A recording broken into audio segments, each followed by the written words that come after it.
Good afternoon, everyone, and welcome to Voices of Resilience. I am Nathan Hofer, and I am the Director of Campus Operations with the Lost&Found Association. If you don't know who Lost&Found is, we are a local nonprofit here in South Dakota, and we focus on building resilience in young adults and focusing on preventative mental health stuff. So, we focus on resiliency because I think we can all learn to be a little bit more resilient because life throws us a lot of curveballs. I say this every week, but we're in the midst of several of them right now. And so we work to try to make sure we are providing tools and skills and resources for young adults to really focus in, be active in developing their mental health. And we hope to live in a world where we don't think about self-harm or suicidal behaviors or anything like that. We want people to just be mentally well, build strong communities, and engage with one another. So that's who we are. I love it. I would love that if you're watching this now or later, I'm glad you're here. You might be watching it because you know who Lost Mind is, or you might be watching it to join up with my guest today, Josh Rivedal. Josh is a nationally recognized public speaker in the realm of mental health and suicide prevention. He's written for the Huffington Post. He's doing some kind of new tech startup, and I'd like to say that Josh is one of my I would say, especially in the realm. I started in higher ed. In the very first year I was in higher ed, I worked with Josh, and we've worked together ever since. So we've known each other for 11 years almost. Gross. Yeah. It's been a while, man. Holy cow. It's really nice. I wish of course like we were in the same room and like Yeah. on my couch in Philadelphia. I was like, if we're having a conversation, like I'm just gonna chill, we're gonna hang out. So this is the next best thing. So yeah, man, we've been working together for a little while, and the various schools and Lost and Found, and so I'm like really grateful that we are continuing this relationship. Me too, man. Me too. And before I let you explain a little bit more about yourself, I just want to say, just as a funny aside, the thing I often think about with you, Josh, is our first interaction where you sang Randy Newman to me and Kayla, who was our coordinator at the time. We're not very tall people, so if you need to figure it out, look at Randy Newman and short people, and you'll figure it out. It's not the most appropriate song, but it is. Good times, though. Oh, man. Oh, shucks. Well, Josh, why don't you just tell us a little bit more about yourself, and then we'll dive in. For sure, yeah. I'm currently living in Philadelphia. As of the past month, I've been in LA, Los Angeles for almost 5 years, but I'm originally from the East Coast. And I'm the CEO of the Impossible Project, which is a company I've had for about 9 years, mental health, suicide prevention education, curriculum, books, stuff like that. And my background before that, I was a professional actor and playwright doing that professionally in New York City. And so I merged that with what I do now, mental health. And then, yes, there is a little tech startup, not so little, but it's a tech startup called Problem Space that I'm working on that combines tech and mental health and human resource kind of stuff. And so it's in its very infant stages. But I want to do stuff not just in colleges and in universities, though that's like very, very, very much my passion. I want to see how we can keep growing and talking about and working towards positive, sustainable, healthy mental health in a variety of ways, whether we say those words or whether we don't, that we are, peace of mind is possible to everyone. And I've been through some stuff in my life, and I want to help people find their own version of hope and healing. And so that's me and what I do. And I'm very complex. A lot of other stuff going on. But that's, I guess, as brief a nutshell as we're going to get right now. So that's me. Yeah, awesome. And for those watching live, I know we've got a few people on right now, and if you're watching later, you can always comment. We can get back to it too. But if you've got questions for Josh as we go through this, comments, anything like that, please post it in the comments. We want to use this time to not just have me share everything and be the only one asking questions, because we want to know what your interests are and what you want to learn as well. So please feel free to comment. And Josh, you mentioned your background with theater, and that's actually one of the things that brought you and I together initially. Was one of your old probably something you still do, but one of your older presentations, kind of a one-man show talking about your journey with with mental health, and specifically dealing with suicide. I was wondering if you'd be willing to.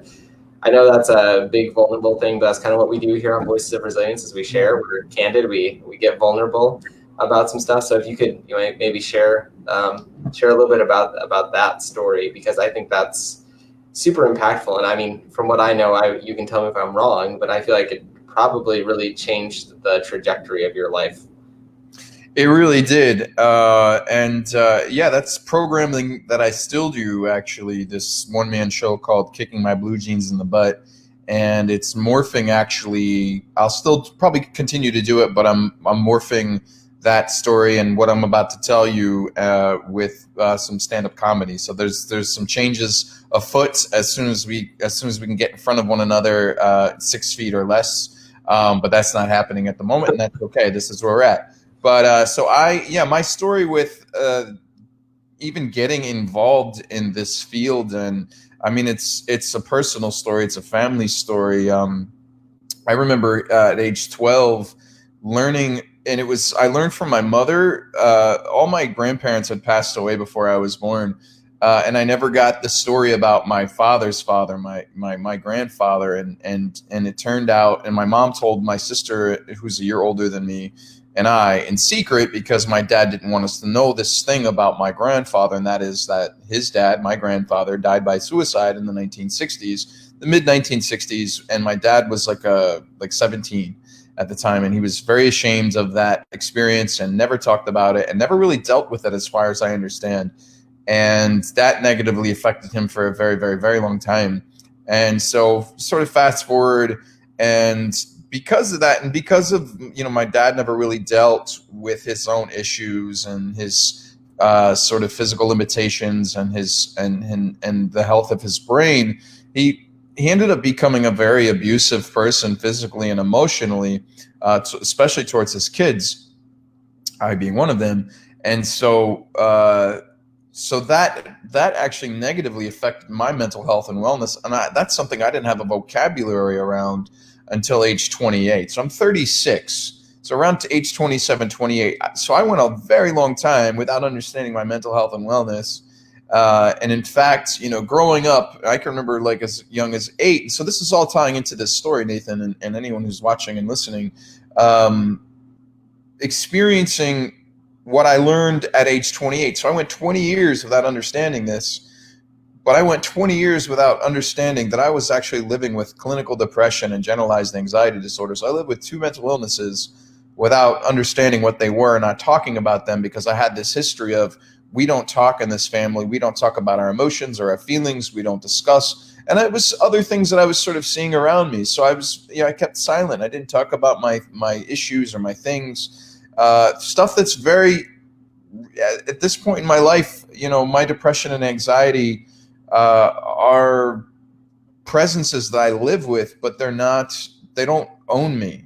And they had prior to age 28, when I learned about these things that I was living with.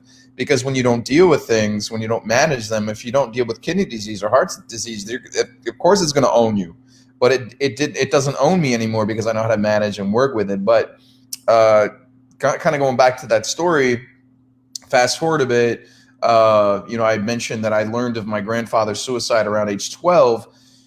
Fast forward, age 19, I left home, went into show business, started doing pretty well with it, needed to sort of escape that atmosphere in the abusive environment. And a couple of years later, when I was 25, my parents broke up, and my dad, we thought, was going to be violent or do something harmful to someone else, but he ended up harming himself, and he ended up dying by suicide.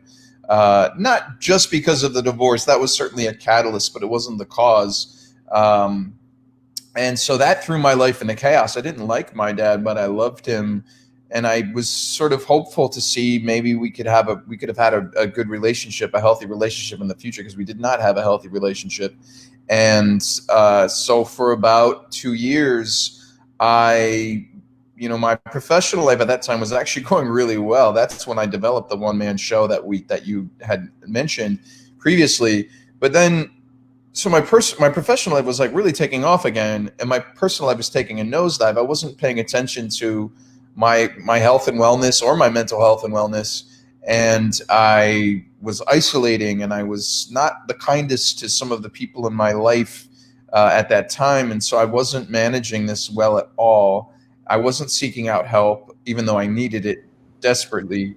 And it got to the point where I was not taking care of my hygiene. And the beginning of 2011, at this point, my dad had been gone for 20 months. My girlfriend of 6 years, who I'd been with for 5.5, left me because I wasn't a good partner at that time, and that wasn't a healthy relationship. And then my mother, who had always kind of been the cool, decent, kind parent, etc. I think I can look at it this way now, but at the time I was really heartbroken because she basically more or less sued me and my brother and sister for the inheritance that my dad left us. So I experienced like 3 major losses all at one time. And I know this now, I didn't know that at the time, but all that trauma and all that change can be a catalyst for crisis. It could be for suicidal crisis. It could just be for having a mental health breakdown. And that's how it was for me at that time. And so all that on top of the undiagnosed mental illnesses and isolating and not taking care of hygiene and stuff like that, I started thinking about dying. Not because I wanted to, but because I didn't know how to stop feeling the emotional pain, the tremendous, awful, horrendous emotional pain that I was feeling. And that this idea that I could, I just, at this time, I was having a hard time eating and sleeping, and I would cry all the time, and I couldn't really do much of anything. And I thought that nobody loved me and nobody cared about me, and that none of that was true. But at that time, I was unwell. My brain was unwell. My body was unwell. And we talk about knee aches and back aches. At that point in my life, I was having a psych ache. I truly was having a psych ache. It was manageable. It was treatable. I didn't know it. So six weeks into this process where I'm thinking about dying more and more and more, I nearly attempted suicide in the middle of February. And fortunately, I somehow had this idea. I was like, maybe I don't want to die. I just don't want to feel the way I'm feeling, which is true. And which is true of anyone who's ever attempted or died by suicide. It's just a matter of not wanting to feel that consistent emotional pain and the hopelessness that one feels. So that's where I was. And luckily, I reached out and got help, first from my mother, oddly enough. But at that point in time, I felt like I was a bit of a baby. I was kind of natal, and I reached out to her, and she became my mom again. It was really quite interesting, and so that put us on the path toward friendship again. But then beyond that, I started learning about neuroscience and help and healing and counseling therapy, and I was back in school at the time, so I felt very fortunate to be able to take advantage of those services. And then I started just doing all these different things that would benefit my mental health and wellness. In the beginning, it wasn't as intentional. It was a little more unintentional, subconscious. I was like, anything I can do to make myself feel better. And then I started to learn about everything that I know now, and I put myself on that journey. And one of my things was like, I needed to feel whole again. I needed to be in the service of other people, and that was such a powerful thing for me to take on at that time. And something I found out later is a very tremendous. It's a tremendous component toward a healthy grief journey, processing grief and processing trauma. I can speak, I promise. So that's the very beginning of this. I think that's the beginning of the journey toward when I, in a way, without a religious connotation, that I really became born again. I became Josh 2.0, and since then, I've gone through other crises and traumas, and I've become 3.0 and Josh 4.0 and 5.0. I'm not sure what version I'm on right now, but this pandemic has certainly sped up that process. But that's the beginning. That's where the one-man show started, and that's why I do the work that I do to help people with suffering. Thank you for being really open about that. As we talked about last week, for those who were here, hopefully you're back again. We talked with Sadie, and she was talking about, she opened up and said she was going to start, seeking just, some mental health support because of some of the stuff she had been dealing with. And it's like, it takes a lot of vulnerability to talk about that. It's a hard thing to share because there's still some stigma around that. You touched on it right away. Like, your family just didn't talk about that. You didn't talk about the hard stuff. when it's going on with your mental health. It's still very much taboo in a lot of places, which is unfortunate. It is. I find it super like, and I'm in this place right where I've been doing this work for 8 years, and part of me gets a little frustrated because, and it's not toward anyone in general, but it's just toward the concept of like, why is this still taboo? I understand why it's taboo, I do, but at the same time, like, we're all human.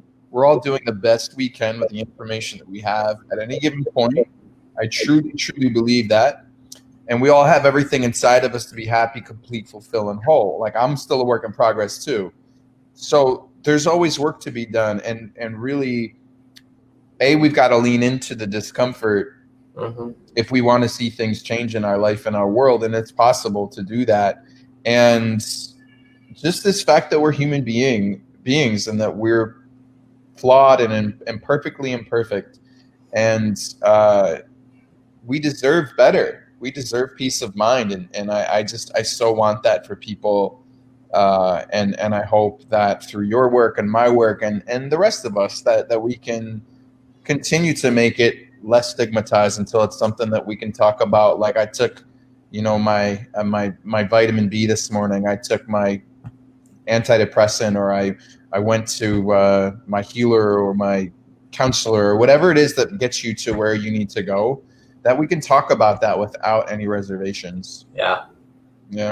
That's the goal for sure. And Josh, something that we were just talking about made me think of something as a side question.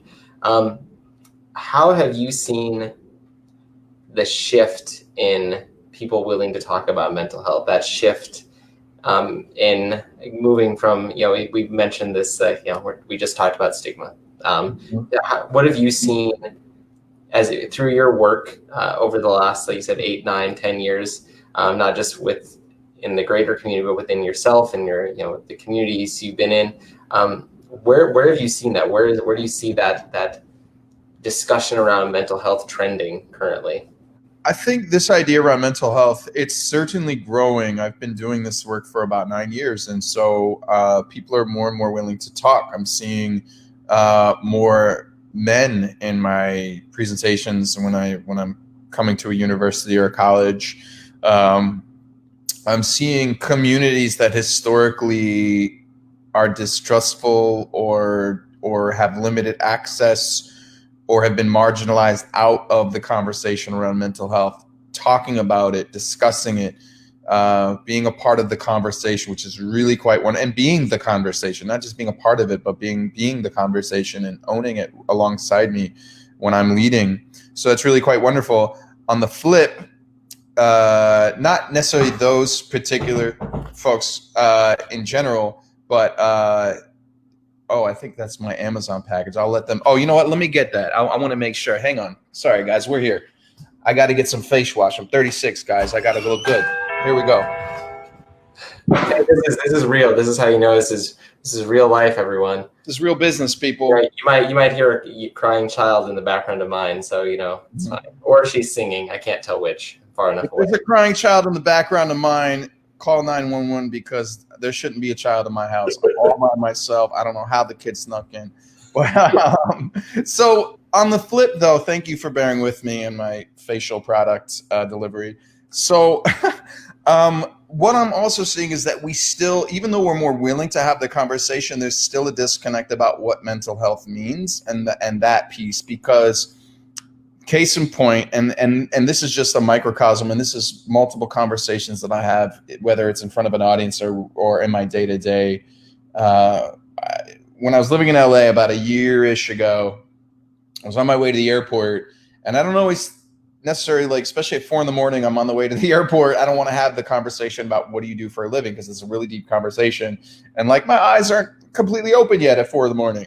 So this gentleman who was my Uber driver was like, what do you do? And I told him, I said, I give talks on mental health. I kept it vague. And he was like, oh, mental health, that's going around. And I was nice, and we had a little bit more of a conversation, but I was like, sir, it's not the flu. It's not going around.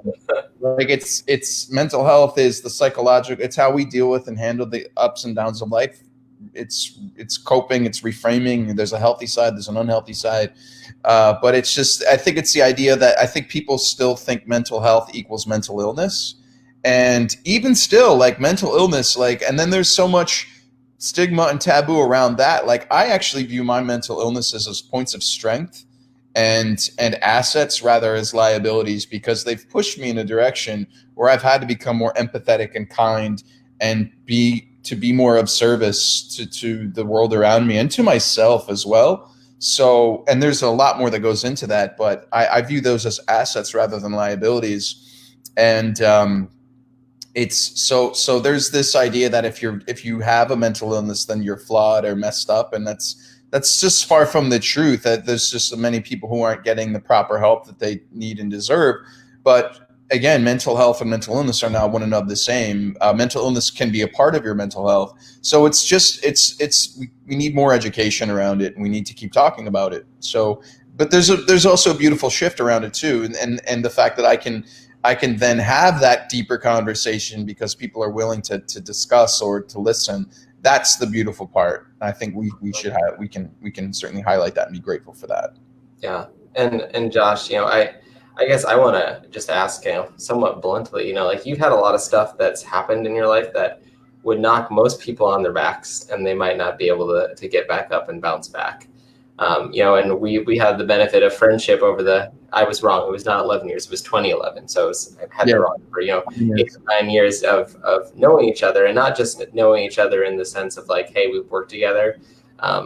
We've developed a friendship. So I know some of the other stuff that's gone on in your life, and that's enough to knock someone down, knock them down and keep them down. But you have used those, you've not let those keep you down. You've bounced back, and you've not just survived, you found ways to thrive. So what was about, how do you process that? Like, what is it that behind just the story you shared before, that's enough to knock someone down? Other stories that have happened in your life are enough to knock someone down, what is it that you've taken that has helped you bounce back and turn that into fuel, essentially? How's that fed you and moved you forward instead of holding you back and keeping you down? For sure. I think these things that I've been through, suicide, betrayal, trauma, divorce, a homicide of a family member, moving changes, breakups. When I lost my dad, a couple years later, right around the time I was in sort of recovery mode, I had a friend that kind of pulled me aside, a colleague, a mentor, pulled me aside, and we were talking about how I was kind of bitching and moaning and kicking and screaming, and I was like, why is this happening to me? And they were gentle about it, and then we talked about it, and they were like, what if you reframe that as everything is happening for me and not to me? And I was like, what? And that just changed. That was a big deal. That changed my trajectory, because I was like, wait a minute. So I could choose to see every circumstance as a lesson, as something to use as rocket boosters to help me both process what I've been through, to understand what that means for me, and then to use that to then grow and change for the better. So I have actively, and I would say probably, gotten quite good at it in the past 2 years, even though I've been on this very focused journey for about 8 years. I've been intensely focused, and I've learned a lot in the past 2, that these experiences, like, not only knowing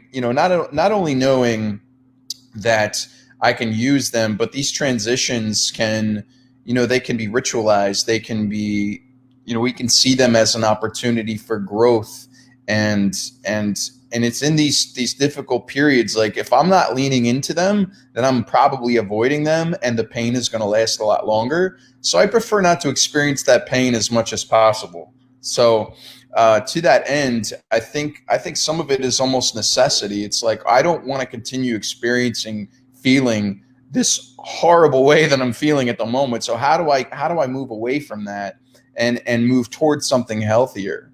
So what can I use? What's the gift? And I mean, even like I was talking about, I went through a divorce within the past year, and I mean, it was really a couple-year process.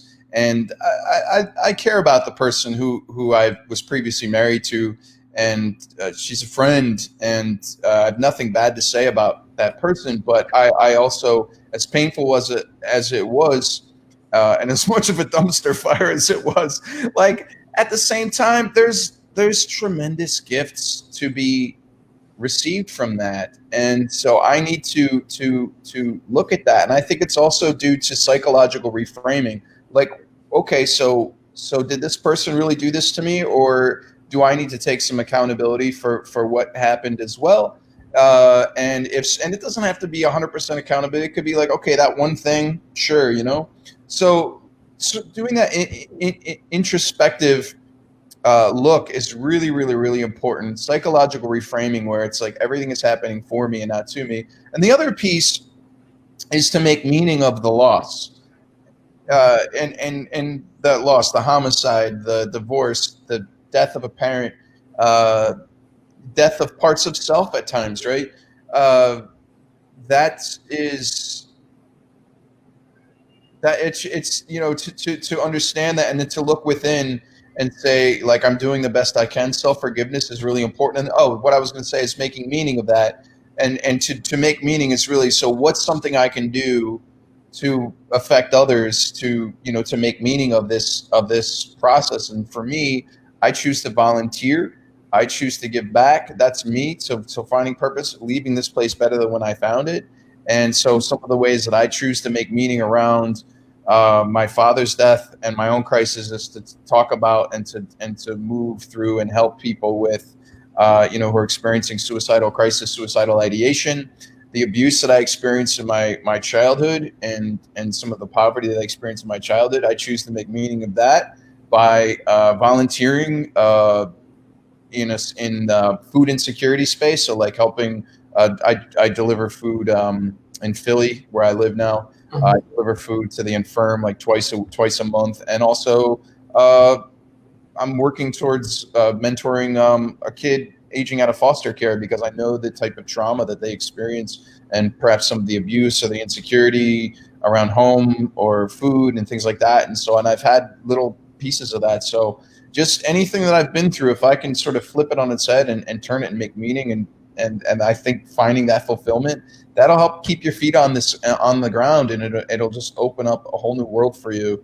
So that's how I stay resilient, and that's how I manage, and I get back up. It's just this idea of like uh, really kind of believing, even if I can't see the evidence, that things can and will get better, and that I need them to get better. I'm going to live this life, and if I'm going to do it, I'm going to get into the playing field. I'm going to train as hard as I can.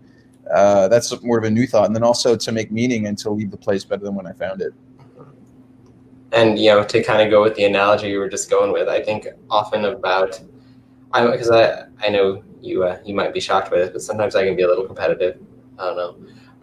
And I think back to what one of my, probably many people's coaches have told them at one point or another, is like, you often learn more from the loss than from the victory, because you learn what happened and you work harder and you push, and that gives you that opportunity to push further or give up. And most of the time when we look at it at a small scale, we don't want to just give up. We want to push through. And so yeah, I love what you shared there. Finding meaning and reframing those things and using those as fuel, like you said, to push yourself through, so you don't get stuck on the loss. You look at what to the next challenge and how you can be victorious in that. I think that's a really powerful phrasing that you've used here. Cool, man. Yeah, and just let me just because I mean, these all kind of become sound bites in a way, right? So I just want to toss this at anyone who's watching, listening. This isn't easy stuff, This is not easy, and this is painful stuff. And like leaning into discomfort, and leaning into difficulty, and leaning into trauma. and leaning in and be like, okay, like, what do you have for me? Like, that is painful, God, y'all. Like, it's painful. So we need to find ways to balance too. Like, uh, I can even tell you, like, I went through a pretty gnarly episode because I know when I move, like, that definitely for me that triggers some symptoms of some heavy symptoms of depression and anxiety. Not to mention like COVID and a few other things that were on top. So I experienced a very difficult episode, and it was short.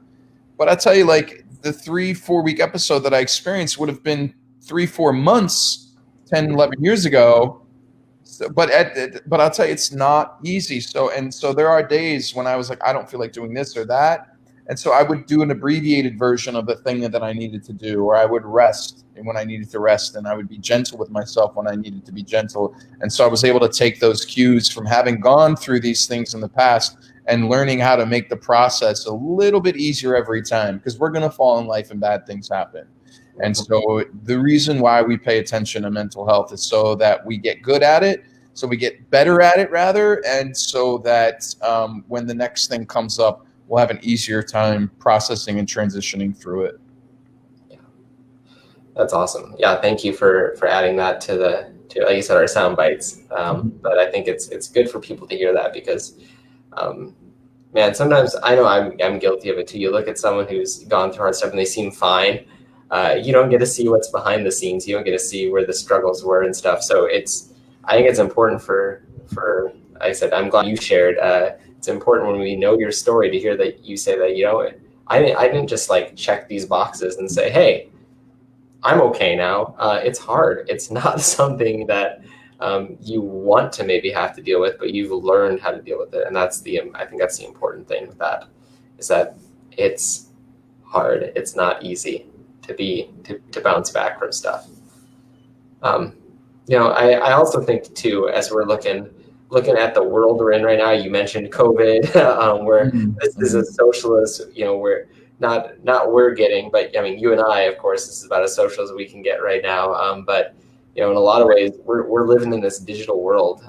And I've been, working with students and talking with them and getting their input on things. And, there's not fear, but, the realization is that, we're probably going to be digitally, like the stuff that we've done digitally now, we're probably going to do again. It might just be part of the norm. So as we look at mental health tied with technology, I think there's some studies that show that certain types of technology can actually be detrimental to your health. Sure. But we're talking about using things and integrating technology to create tools and resources for successful growth in the realm of mental health. So I know that's kind of the area you're entering now. So I'd love to hear your input on where you see technology working well in the realm of mental health and how you see that flowing. Because I said I'm not saying you're old, because if I say that, then I'm saying I'm old. But we come from a time where I didn't get texting until I was in college. Mm-hmm. I didn't get a smartphone until grad school because I needed to get to my emails as a grad assistant, not because I had a cool phone for social media. So I mean, we've gone through some of these shifts while still being pretty interested in technology. So I'd love to hear your take on it as someone who's has a foot in both worlds. Yeah, I think what we're finding is that tech is gonna be. I think it's gonna be really good for us. I think with anything we're gonna need to remind ourselves to find balance with whatever we use tech for, be it mental health, be it connection, what have you, right? But in terms of where I see telehealth happening a bit more, so you're going to see more online counseling sessions and things like that. I was previously a part of, and no longer because the app didn't do what it was supposed to do. It did for a little while and then it didn't. I was on an advisory board of an app that was more about social circles and providing help on a peer level. So that was, when it was doing what it was doing, was quite wonderful. So I see things like that happening. I think we might in the next few years find as counseling therapy becomes more normalized, we might end up finding that we're going to be able to tap into like an app like Tinder, but for finding a therapist. We might have that. That might be a thing. Swipe right. Swipe right. That what's that? Said Yes. swipe right Yeah, swipe, or left. I don't whatever know. you want, friends. But and that could be quite wonderful, right? So it's really interesting to see what's happening with that. One of the things that my new company, Problem Space, will be working on in the near future is something like a customizable warm line for companies, because mental health in the workplace is something that needs to be addressed and isn't, and it's largely due to stigma and misconceptions around profits and just a whole slew of other things. And some companies are caught up, and many are not. So seeing things like that, and the ability, also the like just the globally too, right? We're going to be able to connect to one another globally, and so I think tech it's going to be very helpful for us, and it's just a matter of like, this is also where self-education is going to be very important, so that we don't just use social media and consume it, but we know about it and the safe use of technology and how it benefits us and how it might be detrimental to us. We know that eating X amount of calories a day, whatever your body size and type, is probably unhealthy. Is food unhealthy? Of course not. But it's just a matter of finding what works for you in the healthiest way possible. So that's going to be up to us to learn on that as well. So Yeah. The right inputs versus the wrong inputs. That's mhm. good. Do you think that, I mean, I know you think that was an awkward long pause. I'm sorry. Do you think that as we look into the realm of like telehealth kind of stuff, do you think that's going to be able to reach maybe populations and people who might not have had easy access to mental health resources, or maybe they're in a place where there's a lot of stigmatization around mental health? Like, do you think that's going to open up some new avenues for mental health? I think it can. I think it could. I think I know people who are in more rural, like very rural environments. There's a Like very South Dakota? Shocked. South the what? What man? Uh, with like places where like next farm is 200 miles away and stuff like that. Yeah, I guess in that middle of the state, that one road at the bottom, right? Yeah. Whatever that is, I've been there. I've done that drive. Yes. Uh, well, yeah. So I'm very concerned about rural mental health. I'm very concerned about certain communities and the stigmatization within those communities, and then people actually entering in those communities as well. So I think what's going to be really nice is to maybe have someone who looks like you and sounds like you, who's able to help you. Maybe they don't live in that rural area that you are living in, and so you have access to somebody who you feel represented by. And yeah, I think there's going to be some greater opportunities, and it's uh, especially along the lines of like psychotherapy and counseling, and even certain kinds of physical health. Psychiatry is a little more difficult, but maybe that could be a possibility. Like psychiatry meaning like if you need to be prescribed medicine for your brain. But that, I mean, we'll see how it goes. There's lots of opportunities, so I'm hopeful about telehealth. There is also something very special, of course, of being in person with somebody.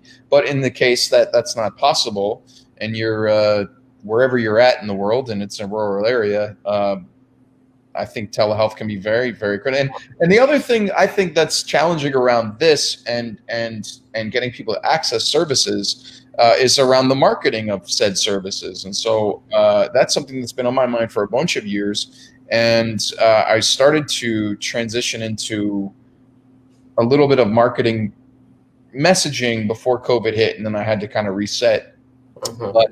But I wanted to start calling mental health mental nutrition, and that might end up coming about anyway, because the way we talk about it's just inefficient and it's not helpful, and people still don't understand what it is. And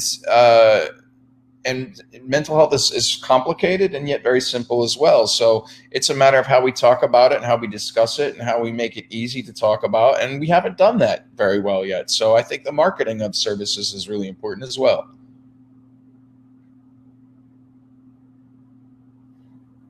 Oh, you're muted. I can't hear you. You muted My yourself. my mouse froze. I got I got distracted by my wife commented. She said, how do I know how to swipe on Tinder?" I don't actually, but I know that I never yet know. Oh man, you got called out, dude. Yeah, put it in the chat, Dia, not in my phone as it distracts me. You're in trouble. As we talk about, we talk about telehealth, we talk about all these things. I know another thing that you have we're kind of getting towards the end here, so I probably should have talked about this earlier, but I did not. But we work with young adulthood kind of because there's a lot of risk with mental health and mental, as you say, mental nutrition. As we deal with mental nutrition deficiency sometimes, often based around the idea of transitions because. We work primarily with college students currently, but there's a lot of transition that happens when they enter college and when they leave college, and you talked about a whole bunch of transitions for yourself. They say, moving, changing a job, a new marriage, divorce. Those are some of the most stressful transitions you can go through, and you've gone through all of them. Mm-hmm. Yeah. So with that focus on transitions, what I mean, how do you see that, like, as a we're also going through a bunch of transitions as a country. So transition is very much, it doesn't matter where you are. It's really important right now. So how do you focus in on transitions and leverage those to be positive and instead of negative or hurtful, that they're used for growth, or just other thoughts on transitions? Because I think, like I said, we're just going through a lot of them right now as a world, and so I think it's good to talk about them because we're all just, I think a lot of people are just riding the wave and just letting it happen. Yeah, I think what I've learned even recently, just to crystallize some of the processes that I've gone through, is that when we transition, we focus on the end point and the change. We don't focus necessarily about letting go of the old, and then the middle ground, and then embracing the new. And it's not like that linear. Like those three things will happen.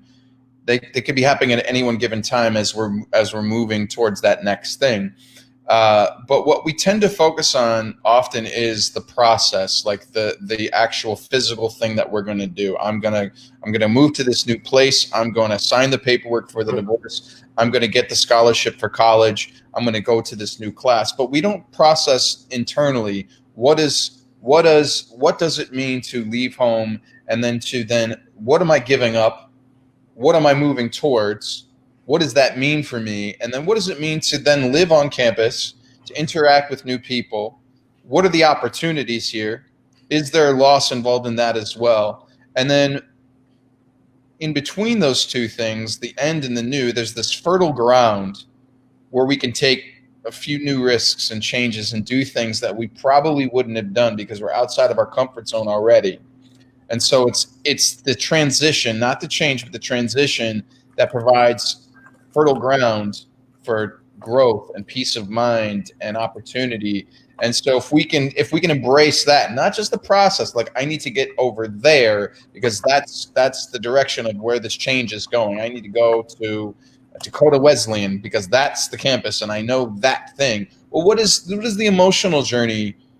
What are we owning? What do we need to own? What do we need to stop doing, start doing, change, enhance? There's that part that we need to start learning about and owning, and that's what we don't do. We're not doing that as a nation. We're not doing that for the most part as individuals and as groups. And some of us are intentionally, some of us are doing it unintentionally, but we're not doing that. Definitely not as a country. And so I think with these transitions, I think that's the focus, is like not just the process, not just the end game, but like what's happening internally, and where's the opportunity, where's the gift, where's the gold. And that's been a very consistent part of, and it used to be unintentional and now it's very intentional. Like, what's the thing that I can learn? What's the new piece of knowledge? What's the education? How can I give back? How can I be closer to my best self than I was prior to this? So he's looking for any and every opportunity you can to level up as a human being. I think is really important. I like that. I like that term level up. That relates to me. I get that. Uh, um, as we kind of close out our time here, um, we've talked about a lot of hard things, a lot of stuff that maybe is, we've got good things happening, we've got bad things happening, but what are those things like right now? What are some things as you look out that leave you hopeful? And what messages maybe do you want people to hear from your story? If we had to give people the too long didn't read version. Yeah, yeah. I mean, I think I'm really hopeful that um, there's more people out there that are willing to share their story in one way, shape, or form. I have a little side hustle where I edit and ghostwrite books and things like that, and so I'm seeing more and more people kind of wanting to talk about that traumatic experience, or even that I found God in this way, or I found the universe in that way, and they're using it to help other people. I'm like, wow, this is really cool. Good for you. I'm definitely on board with that. So I think it's cool that people are more and more willing to share their story. I think I would be remiss if I didn't mention things like the Black Lives Matter movement. And I think what I find interesting um, is that more white people and more white people are having this conversation and are more willing to listen. It's not a perfect process. I have a lot of listening to and a lot of learning to do, but I'm seeing people in certain cases and scenarios being willing to listen to one another.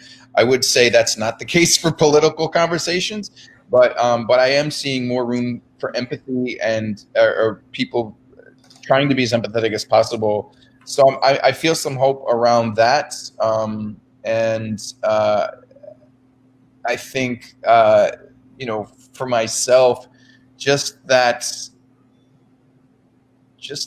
there's babies in my life and there's new people, and I'm constantly growing and changing for the better, and I see others doing that as well, and I think that's really wonderful. So I'm seeing these little things popping up in my life that are evidence, and it's not the big wins, they're little wins, and I see them every day, and I'm looking for them, though. I'm looking for the miracles in the mundane. So I think I'm acutely very hopeful, and I've had to cultivate that since going through my crisis 9 years ago. Hope is something that needs to be cultivated and grown every day, and the quality of your thoughts and the quality of your speech are going, and the quality of those who are around you are going to affect that as well.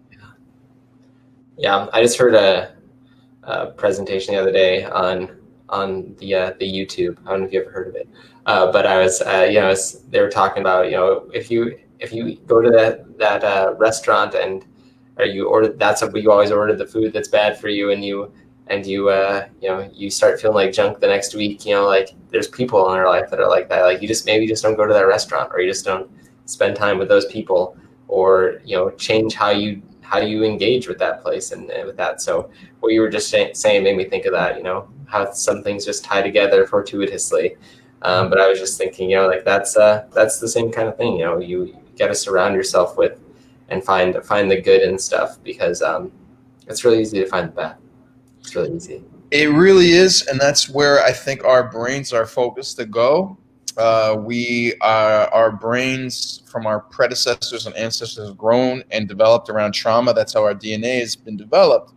But I'm telling you, like it's really quite wonderful. Like for me in the morning, this is my process. Like I'm going for gratitude almost immediately, because there's a lot of, like, I got a lot of stuff going on. Like I've got a lot of work to complete. I've got some annoying, obnoxious things happening in my life that I need to take care of.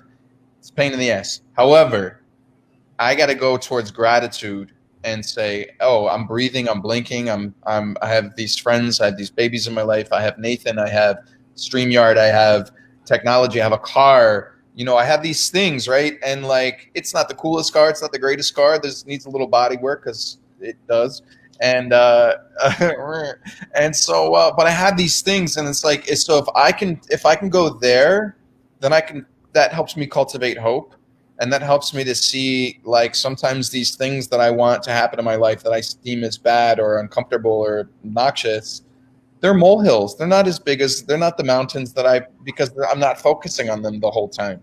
So we need to, in some way, shape, or form, because it is so easy to focus on the bad or the negative, is to really look for the gold, even if it's really hard to find, and even if it's just a matter of, oh, I can blink, I can speak, like I had shampoo in my hair this morning, like whatever that means to you, go for it, because that's it's going to build and it's going to grow if we do that with consistency. Awesome. Thank you, Josh. And for anyone watching, if you want to connect with Josh, here's his website, iampossibleproject.com. Check that out if you want to get connected with him, hear more of his story. Like I said, he is he travels to South Dakota, obviously, but he travels all over the country. So no matter where you're at, if there's something you want to talk to him about or you want to work with him on, bring it up. That's the only way you get to figure anything out is if you bring it up. If you don't talk about it, we'll never know. So there might be some room to just connect and learn from him, but also to just maybe there's some speaking engagements that you want to look at Josh for. So check it out. We want to make sure that all these people we bring on, their resources are available, because at the end of the day, we're all about stories. The stories that we tell shape our lives, and the stories that we can tell others can shape theirs. And so we want to keep that conversation going. So we'll be back here again next Thursday doing that same thing. Feel free to follow us on Instagram, on Facebook. This is our handle on both of those, @Resilient Today. We want to be there to connect with you and communicate. So if you've got questions, if you've got concerns, and you just don't know where to go, reach out to us and we can help find the right place for you, or we can just be someone to talk to. What's what we're here for. We're trying to make a more resilient community, not just here in South Dakota, but across the region, across the country, across the world. So thank you, Josh. Like I said, next Thursday we'll be back on with Cameron Freeze, former collegiate athlete who has set many records very fast. I didn't have to ever race against her in high school, but I grew up near her, and I'm glad I didn't ever have to race her in high school, because I think she would have beat me. I thought I was kind of fast, but I think Cam would have beat me. So we're going to talk to her about what that experience is like, being the mentality behind being a resilient college athlete and dealing with issues of, talk about race. We've talked about race multiple times. I don't know what the right phrasing is, but we're talking about, I think Cam said in her little bio that she's dealt with dealing with being one of the only people of color in her community and not feeling like she's fit in. So I'm excited to hear her take on that, as well as being a college athlete. And then we're also going to be talking the week after that with Sarah Jameson, a local business owner here in Sioux Falls, owns Tara Shepherd Boutique and Apothecary, as we talk about how COVID-19 has helped, not helped her business per se, but how it's reshaped how she looks at things and frames life and remaining resilient. So connect with us. We're here every Thursday doing Voices of Resilience. And once again, Josh, thank you so much for being here. Dude, thank you so much. It was really fun. I appreciate it. I said I love getting to hang out and chat with you and learn about your facial products. It's good. Oh yeah, they're over there. Hey everyone, thanks again. Hopefully we're helping you become more resilient, and we'll talk to you soon. So check us out next Thursday. Bye. Ciao.